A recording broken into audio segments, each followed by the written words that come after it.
제가 한 달 정도 만에 이제 설교를 하는데요. 이제 지난번에 한 달 전에 나눴던 말씀을 한번 여쭤보면 신뢰가 되겠죠. 네. 지난 시간에 저희가 함께 나눴던 말씀은 예수님께서 변화산에서 내려오신 이후에 있었던, 특히 변화산에 계신 동안 제자들이 귀신 들린 아이를 치료하지 못해서 그 문제를 결국 예수님이 해결하는 그 모습을 우리가 함께 나누었습니다. 결국 예수님께서 모든 것을 해결하시고 제자들에게 그렇게 말씀하셨죠. 너희한테 뭐만한 믿음, 겨자씨만한 믿음만 있어도 할 수 있었을 것이다. 그것을 우리나라 표현으로 말하면 뭐 같은 믿음이라 했습니까? 개똥 같은 믿음이라고 했는데요. 이것을 통해서 우리는 아무리 하나님께 얻은 것이 많고 아무리 하나님께 많은 것을 약속받아도 결국 문제 앞에서, 시험 앞에서, 어려움 앞에서 그것을 믿고 나아갈 수 있는 믿음이 있느냐 없느냐가 중요하다라는 것을 함께 나누었습니다. 그렇게 말씀을 나누고 한 달이 지났는데요. 여러분 믿음으로 잘 살아오셨죠? 대답을 안 하시는데요. 네, 다 마스크 속에서 대답하신 줄로 믿습니다. 바라기는 앞으로 우리가 살아가는 동안 우리에게 겨자씨 같은 믿음이든 개똥 같은 믿음이든 어떠한 순간에도 흔들리지 않는 아주 작은 믿음일지라도 그러한 믿음이 우리에게 있어서 항상 승리하는 삶을 살아가는 저와 여러분 되기를 간절히 소원합니다. 계속해서 오늘 말씀은요, 예수님께서 이제 다시 가버나움에 가신 모습을 보여주고 있습니다. 이 가버나움에 가셔서 예수님께서 이제 집에 들어가 있는데 누군가 베드로를 찾아왔습니다. 그리고 베드로에게 이렇게 묻습니다. 너의 선생은 반세계를 내지 아니하냐라고 묻고 있습니다. 그리고 이 성경에서는 이 질문을 한 사람을 뭐라고 말하냐면 반세계를 받는 자라고 말하고 있습니다. 도대체 그 반세계를 뭐길래 그 반세계를 받는 자가 있고 또 예수님이 반세계를 내냐 마냐를 묻고 답하고 있는 것인가? 예수님께 요구하고 있는 이 반세계, 그리고 이 질문에 나오는 반세계는요, 구약에서 하나님께서 명령하셨던 성전에 내야 되는 세금, 성전의 헌금을 이야기하고 있습니다. 좀 긴 말씀인데요, 우리가 보고 지나가는 것이 좋을 것 같아서 출애굽기 30장 11절에서 16절 말씀인데요, 우리가 한 절씩 저와 여러분이 교독하도록 하겠습니다. 제가 먼저 읽겠습니다. 자막을 보고 읽으시면 됩니다. 여호와께서 모세에게 말씀하여 이르시되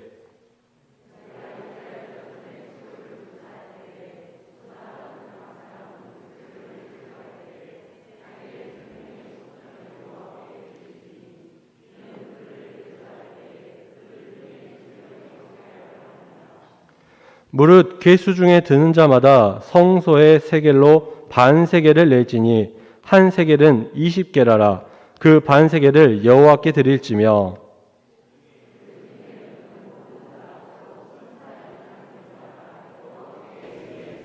너희의 생명을 대속하기 위하여 여호와께 드릴 때에 부자라고 반세겔에서 더 내지 말고 가난한 자라고 덜 내지 말며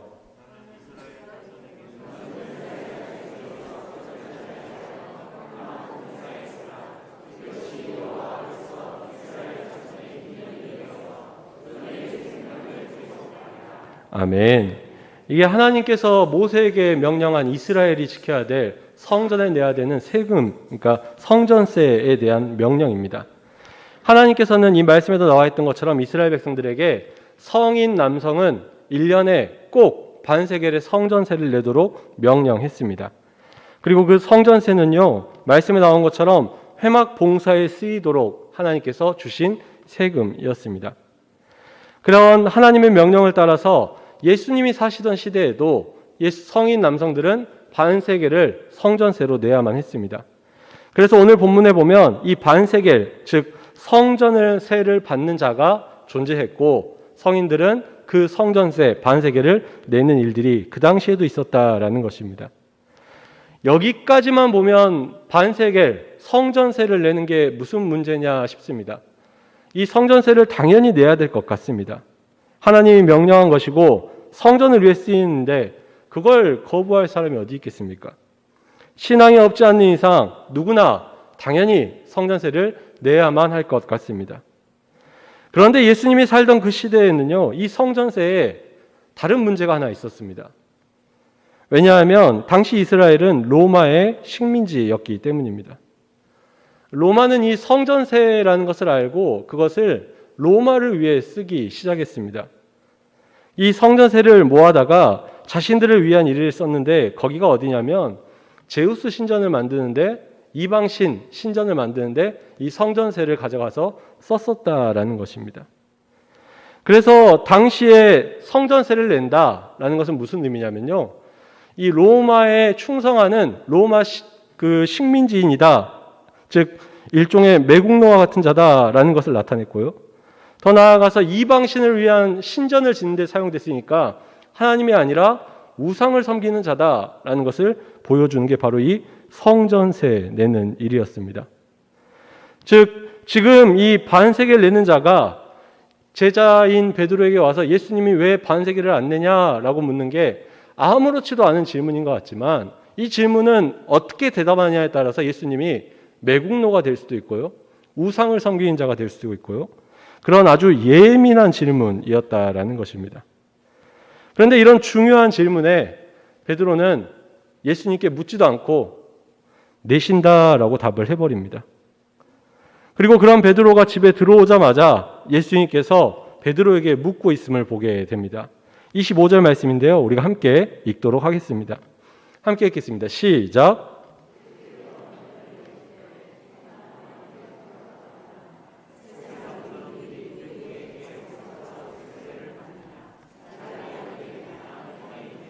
아멘.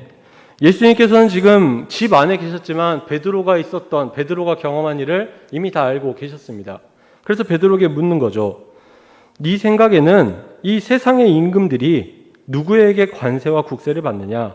즉 세상 왕들의 예를 들어서 이 문제에 대해서 베드로에게 답을 해주고 있는 것을 보게 됩니다. 여러분께 물어보겠습니다. 지금이야 대통령 아들도 세금을 내야 되지만요, 왕정 시대, 그러니까 왕이 있던 시대에 세자는 세금을 냈을까요? 안 냈을까요? 안 내죠. 즉 왕정 시대에 있어서 또 황제가 다스리는 시대에 있어서 아들은 세금을 내지 않는 존재였습니다. 그래서 베드로가 뭐라고 대답하냐면 다른 이들이다라고 말합니다. 즉 다른 식민지의 사람들이나 시민들이 세금을 내는 거지 아들들은 세금을 내지 않습니다라고 이야기를 하죠.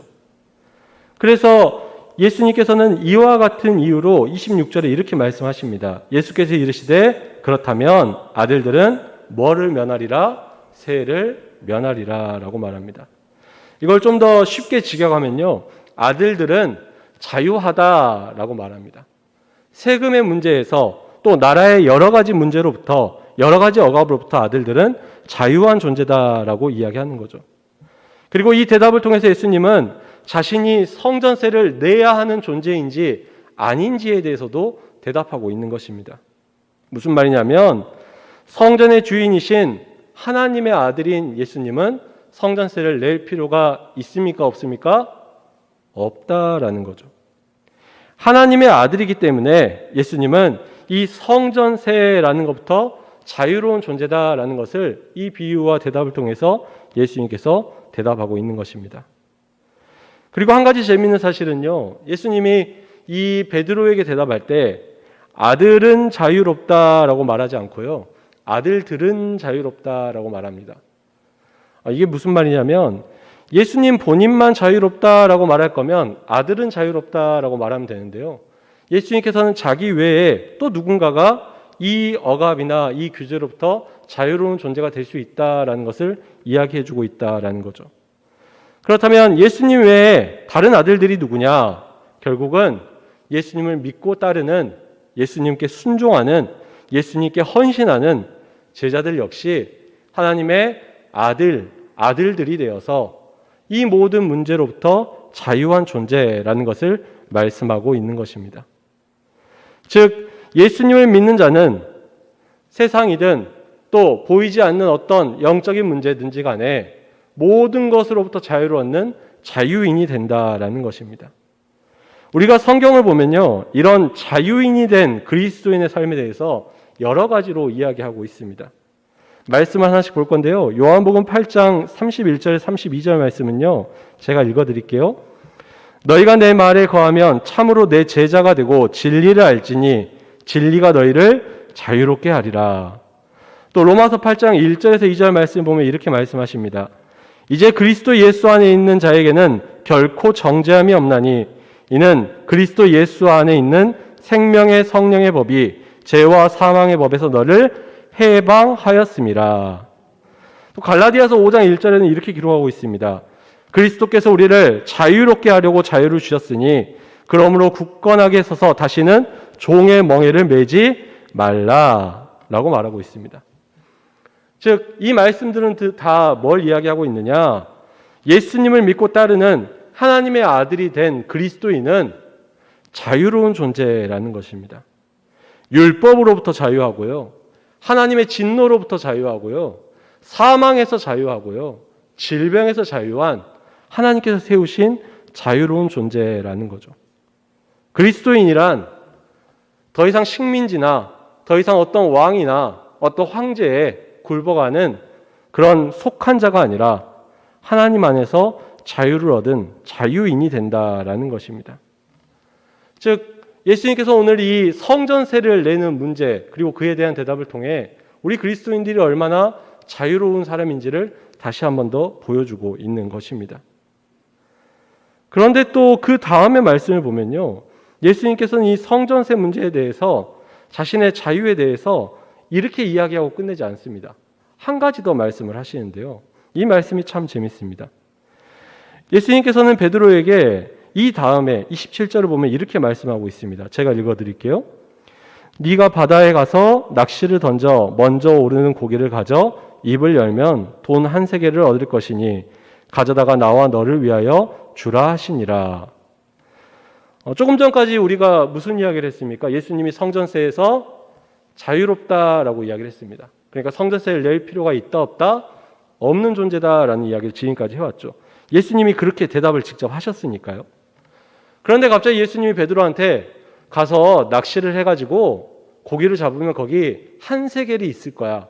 그러니까 그거를 그 사람들에게 가져다 주고 너와 나를 위한 성전세로 내라라고 이야기를 합니다. 이해가 되십니까? 조금 전까지 안 내도 돼, 자유로워 라고 말씀하신 분이 갑자기 물고기 잡으면 한 세겔 있으니까 너와 나를 위해서 갖다 줘라 라고 이야기를 합니다.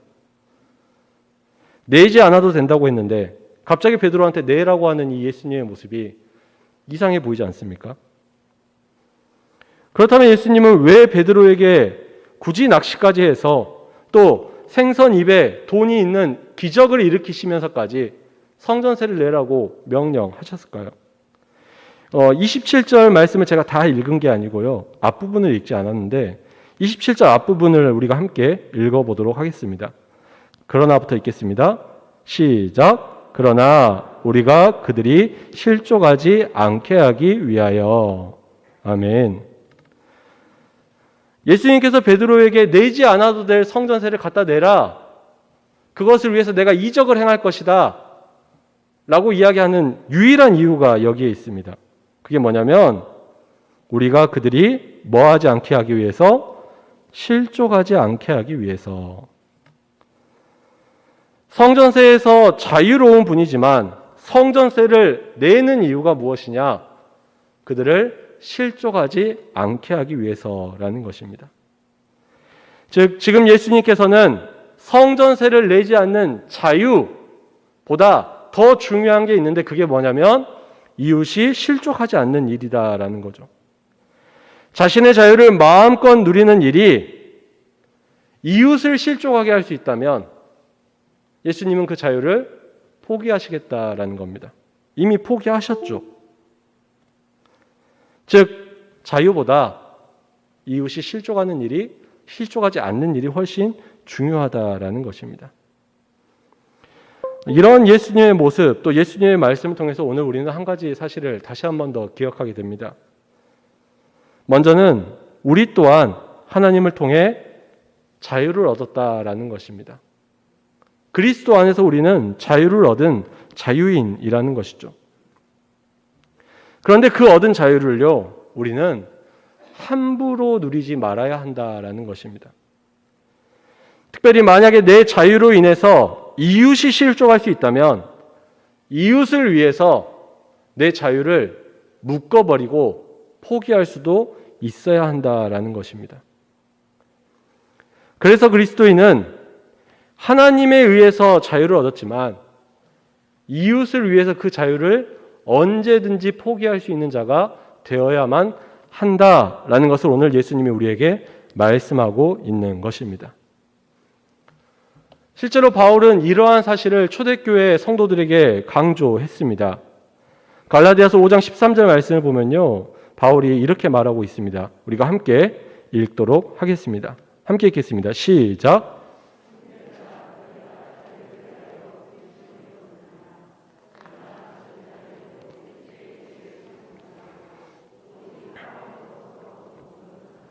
아멘. 하나님께서 주신 자유를 잘 사용하는 정확한 사용법이 있다라는 것입니다. 바울이 이야기하는 하나님이 주신 자유를 잘 사용하는 방법이 무엇이냐? 첫 번째, 먼저는 절대로 하나님이 주신 자유로 자기 육체의 기회를 삼으면 안 된다라는 것입니다. 하나님이 주신 자유로 내 정욕을 위해서 살지 말아야 한다라는 것입니다.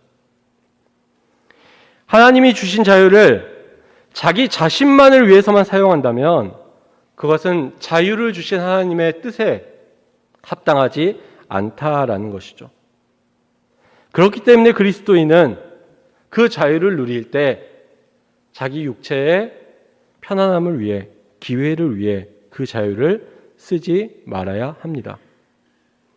그렇다면 어떻게 자유를 사용해야 되느냐?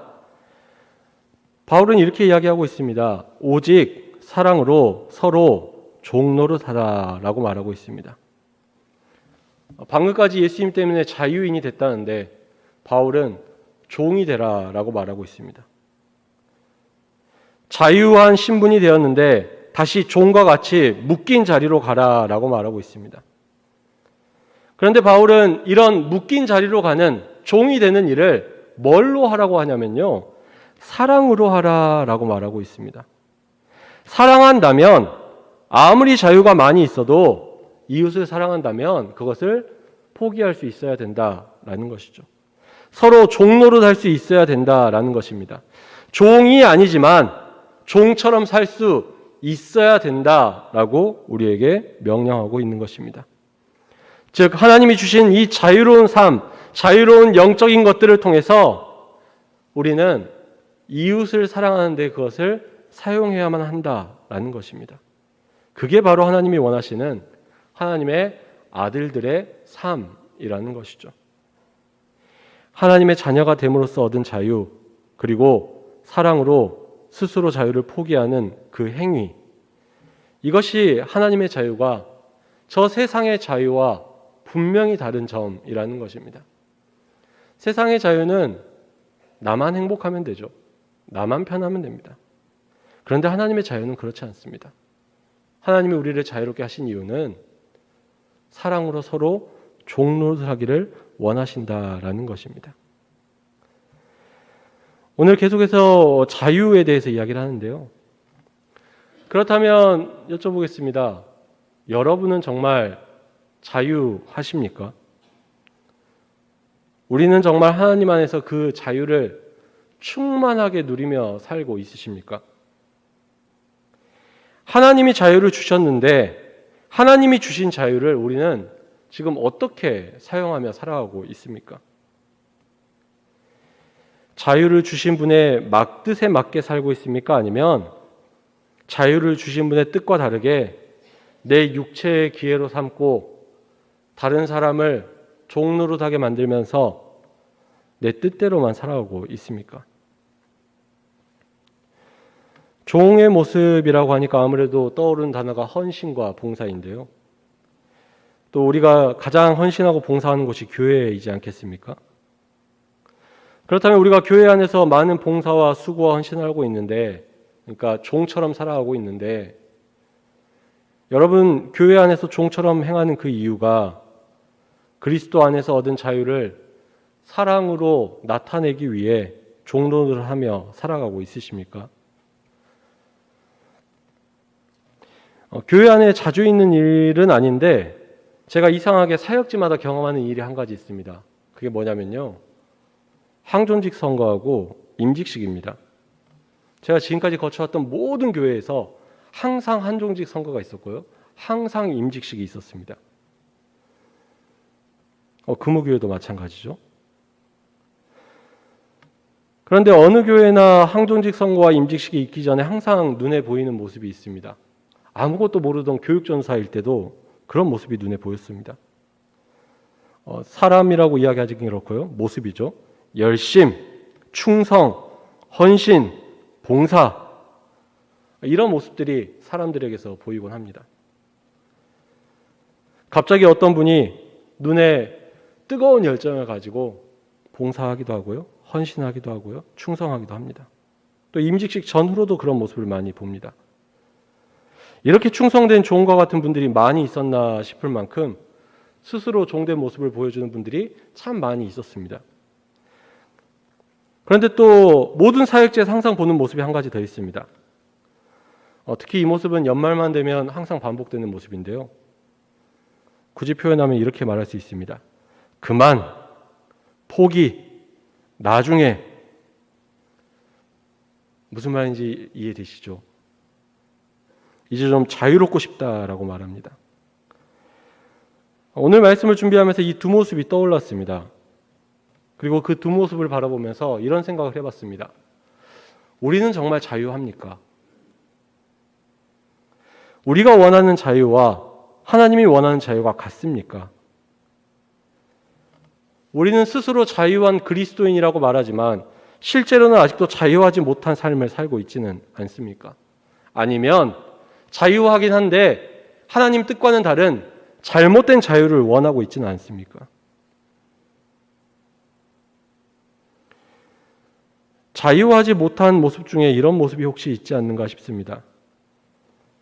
다른 사람의 시선 때문에 다른 사람에게 판단받기 위해서, 내가 원하는 어떤 것을 얻기 위해서, 사람들에게 인정받고 싶어서, 나를 드러내고 싶어서 아직도 무언가를 내가 하고 있다면 제가 여쭤보겠습니다. 그 사람은 자유인입니까? 종입니까?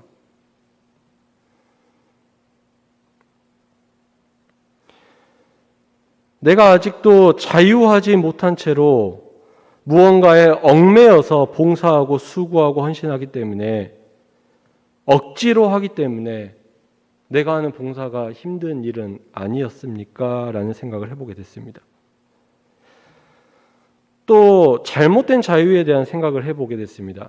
무슨 말이냐면 하나님이 주신 자유를 남용하는 우리의 모습이 있지 않느냐라는 것입니다. 나는 이제 자유하니까 이것도 안 하고 저것도 안 하고 그것도 안 하는, 다른 사람을 위한 삶보다는 내가 편하고 자유로운, 하나님이 자유하라 하셨는데요, 내가 자유하고 싶은데요 라고 말하며 그런 자유만 추구하며 살아가고 있지 않습니까? 이런 자유로움이 정말 하나님께서 원하는 자유로움인가? 라는 것입니다.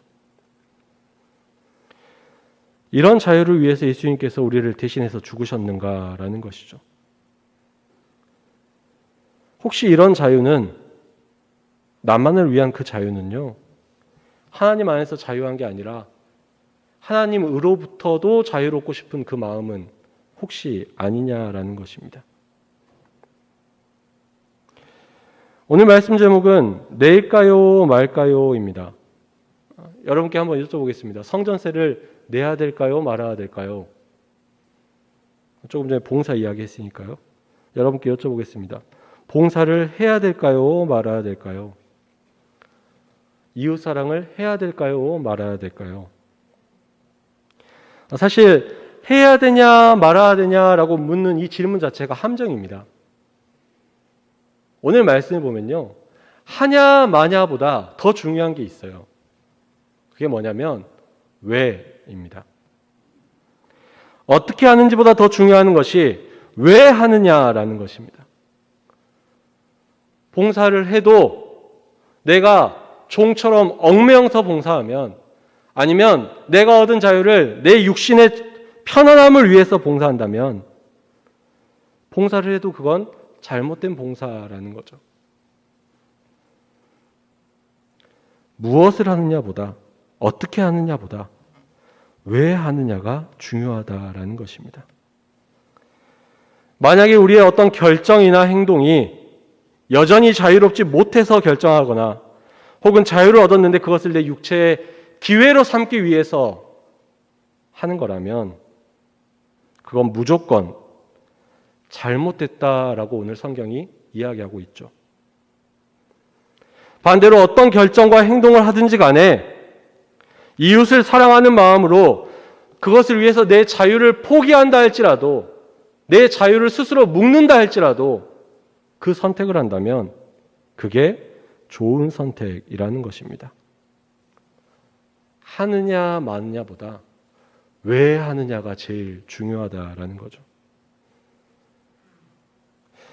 그래서 오늘 말씀을 통해 바라기는 우리 모든 성도님들이 하나님의 자유를 풍성히 누리시기를 소원합니다. 자유하시기 바랍니다. 묶여야 될 것, 또 우리를 억누르고 있는 것, 우리를 붙잡고 있는 그 모든 것으로부터 하나님의 능력을 통해 자유하시기 바랍니다. 그런데 그 자유함을 내 뜻대로 쓰는 것이 아니라 하나님의 뜻대로 사용할 수 있는 우리가 되기를 소원합니다. 우리가 그것을 하나님을 위해 사용하겠다고 내 자유까지 내어놓으며 이웃을 사랑하면요, 오늘 예수님께서 그 성전세를 내기 위해서 기적을 행해 주시지 않습니까? 물고기를 잡았는데 입에서 동전이 나온다뇨. 근데 예수님이 이웃을 위해 사랑하는 마음으로 자신의 자유를 포기하는 그 사람에게 그런 놀라운 이적을 행해 주실 줄로 믿습니다. 능히 사랑을 행하고도 남을 만큼 풍성히 채워주시는 하나님의 은혜가 있을 줄로 믿습니다. 그렇기 때문에 이제는 하나님 외에 어떤 것에도 묶이지 마시기 바랍니다. 동시에 하나님을 위해서라면 하나님께 다 묶일 수 있는 저와 여러분 되기를 소원합니다. 그것이 자유라 할지라도 하나님이 주신 자유니까 하나님을 위해 사랑하는 마음으로 종노릇 할 수 있는 저와 여러분 되기를 소원합니다. 우리가 그렇게 살아간다면 하나님이 주시는 자유와 기쁨과 사랑의 섬김이 가득한 우리 금호교회 될 줄로 믿습니다. 그런 금호교회를 함께 만들어가는 자유인이자 종된 저와 여러분 되기를 간절히 소원합니다.